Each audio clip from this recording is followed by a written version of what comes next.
I buy way too much stuff. Even on months where I don't want to buy anything because it's my birthday and I don't want to buy something that someone accidentally gives me for a birthday present, I still end up with piles of stuff. Like these 23 things down here. Hey guys, I'm RNG Gamer. I play all my games randomly, and here are the 23 things I've picked up since the last time I've done one of these videos. So it was my birthday not that long ago, and my wife and my daughter picked me up a whole bunch of cool stuff. First up is a game from a beloved franchise. I haven't played it. I've heard mixed things about this. Some people say it's like the greatest thing ever. Some people say it's not quite as good as the other games in this series, or at least the most recent ones, or maybe it's better. I don't know. I haven't played it, but I'm really looking forward to it. It's Final Fantasy 16. I think this is more of the same of like Final Fantasy 15, except instead of it being like in a modern world, they've gone back to more of a medieval and magical one. I haven't played Final Fantasy 15 either, but hopefully I'll enjoy them.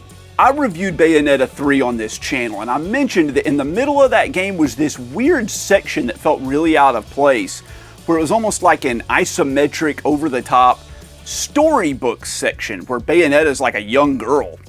I mentioned it felt out of place only to realize that it was an advertisement for another game that was coming out, and I felt like that was really tacky, to tell you the truth. Well, I got that game for my birthday, and it's Bayonetta Origins, Cereza and the Lost Demon. Like I said, this is like an over-the-head kind of semi-isometric exploratory puzzle game from what I remember, the part I played in Bayonetta 3. Seems like it might be actually kind of a lot of fun. It was good enough for me to put on my wish list and let my wife buy it for me, so maybe I'll have a good time with it. I love the Danganronpa murder investigation games done by Spike Chunsoft. They're these like kind of comical but really dark investigation games. I don't know of any better way to say it. Anyway, I don't know if that series has ended, but I think the team that was responsible for them put out this game. And it's Master Detective Archives Rain Code. And that's a mouthful of a title. But you can see the trailer here. The artwork from the back of the box, man, it looks just like Danganronpa. Like the art style is the same. It looks like the same kind of game. So hopefully this is in that same series. I have not played Danganronpa 3 or its like Decadence DLC on the Switch, but I'm really looking forward to it. The first and second game I gave like 10 out of 10 to. Here's a remaster from a series I've never played that I know a lot of people are really fond of. It's from one of my favorite genres, which is the tactics style game, and it's Advance Wars 1 and 2 Reboot Camp. Very clever pun. Reboot and boot camp, I like it. I've heard nothing but great things about these for years, and I'm really glad that they decided to remaster them and you can play them on the Switch now.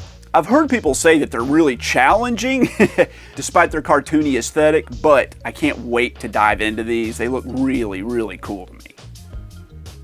I think I have every game in this series, although I've only played one of them. It was so good that it like inspired me to want to pick up all of the games.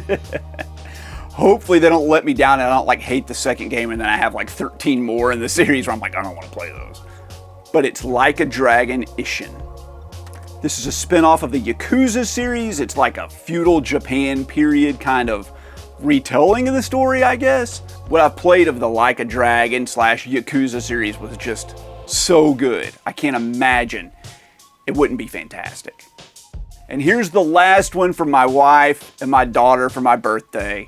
People consider it to be almost a semi-survival horror game. I have the first one, but I have not played it yet. This is the sequel, but it's A Plague Tale Requiem.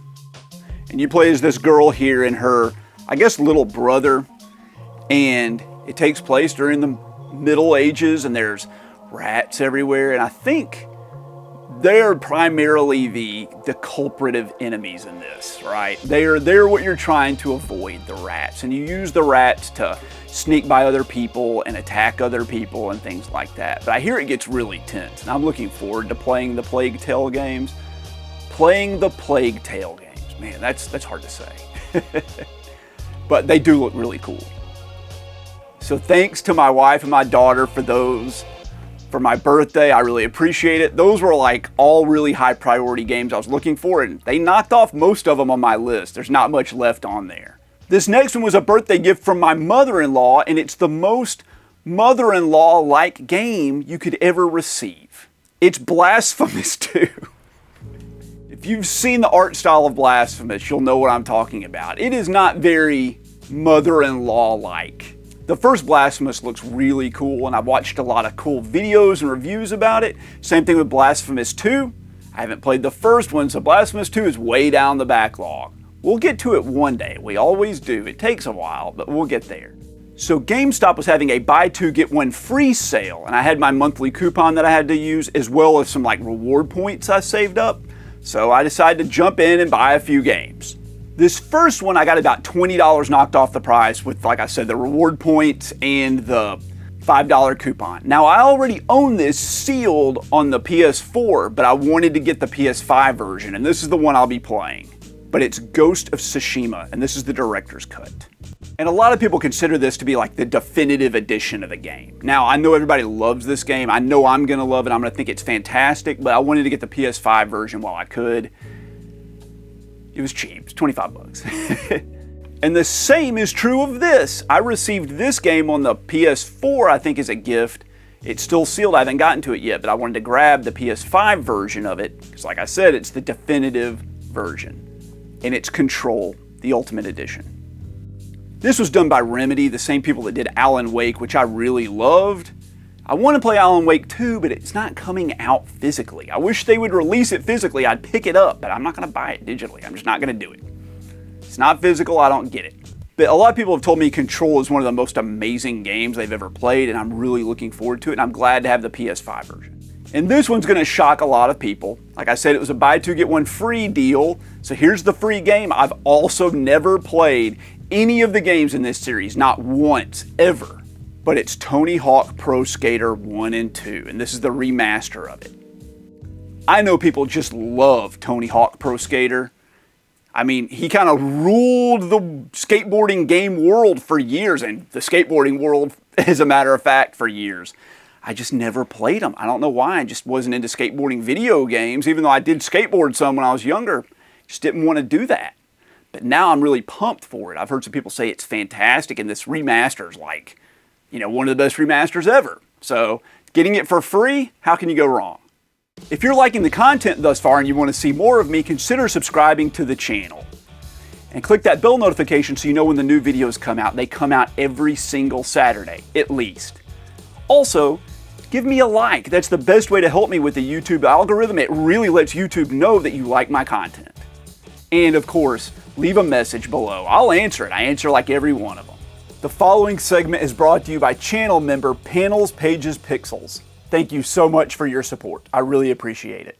I've been doing a series of videos where I talk about games that I predicted were going to be expensive one day, so I went ahead and bought them when they were cheap because I thought they would go up in value. And this is kind of like one of those games. This to me has all the makings of either a game that becomes super rare and like a hidden gem, or it like just fades into obscurity. But either way, I only paid 4 cents for it. Not $4, 4 cents. It was on sale on Amazon, free shipping, and I had Amazon reward points to use. But it's 41 hours. And this, believe it or not, is a first-person shooter. And something about this company right here, GS2 Games, I don't know, man. They give me like the Age Tech feel from games on the PS2. Have you ever seen like Age Tech games on the PS2? They get really expensive. These games kind of feel like that. But I don't even really know what the premise is about this very much, other than like you're playing as some guy and his wife got converted to an AI and you're trying to save her or whatever. I hear it's pretty clunky and that it doesn't look great. But some people have said it had some like aspects about it that were really intriguing. So I couldn't pass on it for 4 cents. I mean, sealed for 4 cents. How could I go wrong? Even if I only play it for an hour, it'll still be worth it. This next one I just picked up because I knew it was going to be great. A lot of people say it's already their game of the year and everybody's loving it. It's one of the best games in the series of all time, whatever. My daughter also wanted to play it, so I grabbed it. It's Super Mario Wonder. This is a 2D Mario game. The gimmick to this one is that there are these wonder flowers in each stage. When you grab them, they kind of change the mechanics of the stage almost into this hallucinogenic frenzy. And it's really interesting and intriguing. I've been playing it with my daughter and we've had a really good time with it, even though we only played it a little bit. So everybody knows about this one. A lot of people are going to pick it as game of the year. I don't know if I'm going to get there with it yet, but we'll see. It's certainly fantastic. This was a 3DS game in one of my favorite series, if not my favorite series of all time, and I never picked it up. It just passed me by. But apparently it got a reprint on the 3DS recently, so I grabbed it. But it's Castlevania Lords of Shadow Mirrors of Fate. Or Mirror of Fate? Mirror of Fate. But this is a side-scrolling Castlevania game done kind of in the style of the Castlevania Lords of Shadow games that came out on like the PS3 and the Xbox 360. A lot of people crapped on those games, but I thought they were pretty decent, to tell you the truth. I kind of enjoyed the God of War style gameplay as well as the Shadow of the Colossus style boss fights where you like scaled up these giant enemies and took out their weak points. I thought it was interesting and I'm excited to play this one. It wasn't that expensive. I think I paid about $40 for it, which is kind of what it went for new, but happy to have it finally. And this is supposed to be one of the best like Euro shmups of all time. It's supposed to be a lot of fun. I've never played it or any of the ones in the series. There's two. There's the first one and then this one. And I ordered it from Red Art Games and they shipped it right away. It's Jets and Guns 2. I haven't heard much about Jets and Guns 2, but people have told me Jets and Guns 1 is like a blast. It may not be the most mechanically driven shoot 'em up of all time, or very tight in terms of its gameplay, but that it's just like mindless fun. You guys know, any shmup that comes out that I know about, I pick it up. This one included. Limited Run Games finally sent me a shipment. I have so many orders with them that are just outstanding and just hanging around waiting for like one thing to be produced so they can mail it to me, but this one finally came, and I ordered this years ago. We have the remake of Worms Armageddon, and this is on the Nintendo 64. Worms Armageddon is one of the heavy hitters on the N64. It's one of the last games people usually get when they're trying to complete the entire set. I'm not going for a complete N64 set, but I do love the Worms franchise, and this is only like $60. So $60 for a kind of pseudo complete in box, sealed N64 game, even though it's a re-release, still kind of cool. I'm happy to have it. The following segment is brought to you by Patreon member Esau Takisa. Thank you so much for your support. I really appreciate it. This one I'm pumped about. He was a huge influence on me, just like he was on most of you out there watching. But it's the Angry Video Game Nerd 1 and 2 Deluxe. I've always wanted to play these games. I've always thought James Rolfe does great content. I still think his videos are good. They feel a lot different than the old ones, but to me they're still really entertaining. He knows how to film a video. He really does, and I'm awe-inspired by it because I don't know how to film a video. I know these games are brutally difficult and they're going to be a big challenge. Maybe I'll try them on a stream or something like that. That might be kind of funny. But they do look like a lot of fun, and I can't wait to play them. And lastly, included in that order, this is considered to be one of the greatest shoot 'em ups of all time. It is the first game in the series of what I think is the greatest shoot 'em up of all time, which is Musaim Sama Futari. This is Musaim Sama 1 on the Switch. And here it is. And this is just the regular version of it. But there's a problem with that. You know what it is? I didn't freaking order the regular version. I ordered the collector's edition. And they sent me the wrong one. So you better believe I'll let Limited Run Games know that they did not send me what I ordered. And after several days of waiting and weeks of corresponding, I finally convinced them to send me what I actually paid for. And here it is, the Musaim Sama Collector's Edition. But to make up for it, they did let me keep the regular one as well. So I'll be trading this or doing something with it. I don't know yet. I mean, Limited Run Games made it right. They've messed up the last 2 orders I've gotten from them. There's been a problem with them. Something was missing. I know they moved warehouses to try to streamline their whole system, but it seems like it's not doing as well as it once did. There's lots of errors. Stuff sits there for months without shipping when it should have shipped. I don't know what's going on. At least they made it right. But I would have rather them just not screwed up. And while this might be worth like $30 or $40 that I can trade for, and they did let me keep it, I put a lot more than $30 or $40 worth of labor into communicating with them, trying to get what I actually ordered. So, GameStop was having a sale, 4 games under $20 for $40. So $10 a piece, so half off. Anyway, I ordered all these games online, fully expecting for them to like have replacement covers or not the original packaging or whatever, but they were all complete, which is unbelievable. That's like unprecedented. I don't think that's ever happened with me or anybody else ordering multiple games from GameStop. I have recently discovered that this game is kind of like a samurai Resident Evil game. I did not know that. I did my PS2 collection video and I have the second game in this series on the PS2, and so many people in the comments were like, I love that game, I love that game. So I had to get the first one, which has been remastered on the PS4, and it's only Musha Warlords. Like I said, this is supposed to be like a samurai or ninja Resident Evil game? That's really cool. I love the gameplay mechanics of Resident Evil. It's almost like a Metroidvania. I love finding like the items that let you into another room and you solve puzzles and you slowly like expand the area you're in. I think that's a really cool gameplay system and I'm really thrilled to try this one out.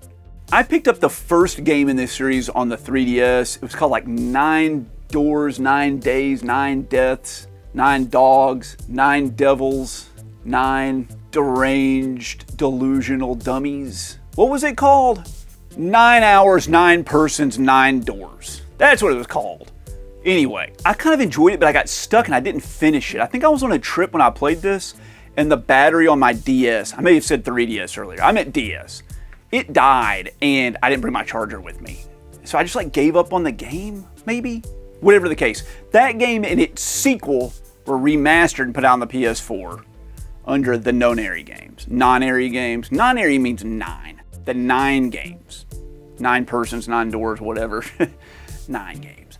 This is supposed to be kind of cool. I'm looking forward to jumping into this. I like these investigation games more now than I did when I originally played that. And I also grabbed the third game in the series, which I think is the last one, which was not included on that PS4 compilation, but it's Zero Time Dilemma. It says on the back, they'll lose their memory every 90 minutes, the conclusion to the Zero Escape trilogy. 9 people find themselves trapped within an underground shelter. A mysterious figure in a mask appears before them and forces them to play the decision game.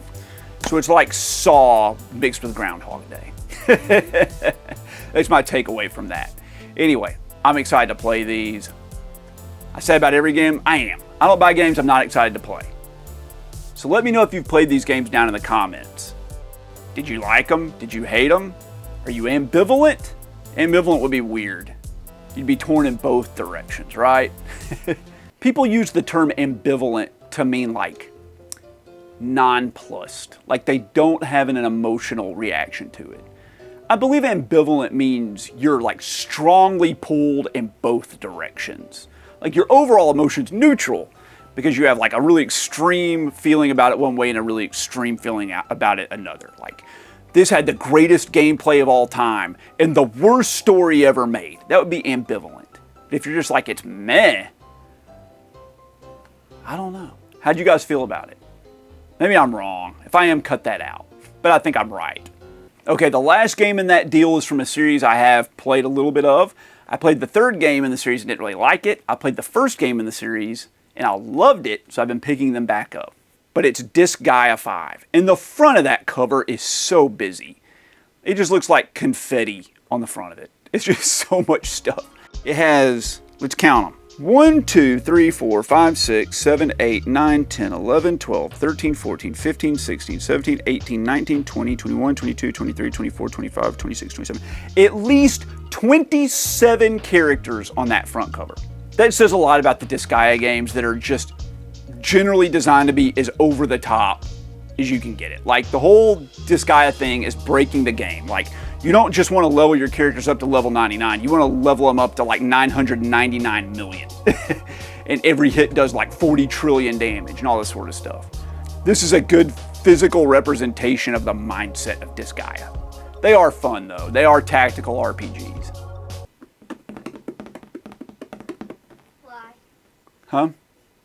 Why what? Did I do that? I'm thinking.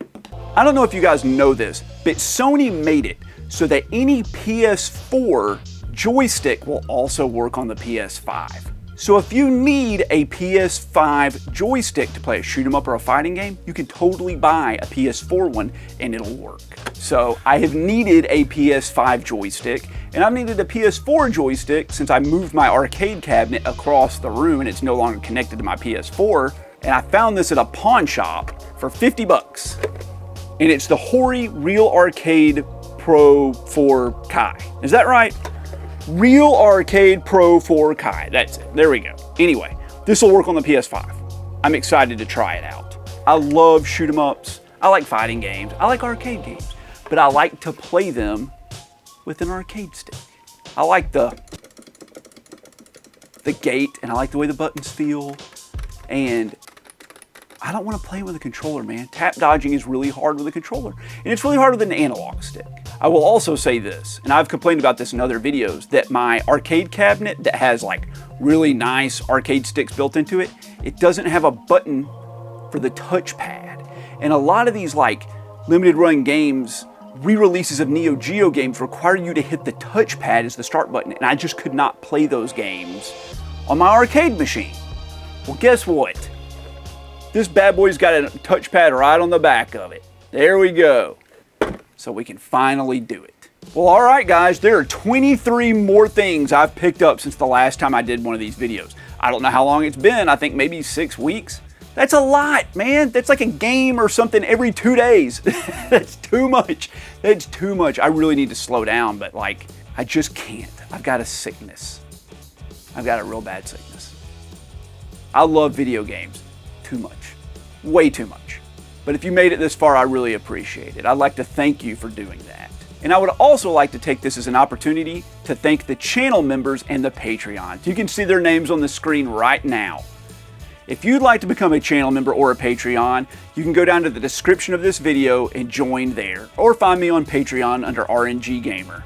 You get early access to the videos, member-only videos, you can leave a message in my videos, you can even sponsor a segment of a video. So if that's something you want to do and you want to help support the channel, by all means, go right on ahead. I really appreciate it. Every dollar goes right back into this channel. Thank you so much, guys, for sticking around. These are a lot of fun to do, and I'll catch you guys next time.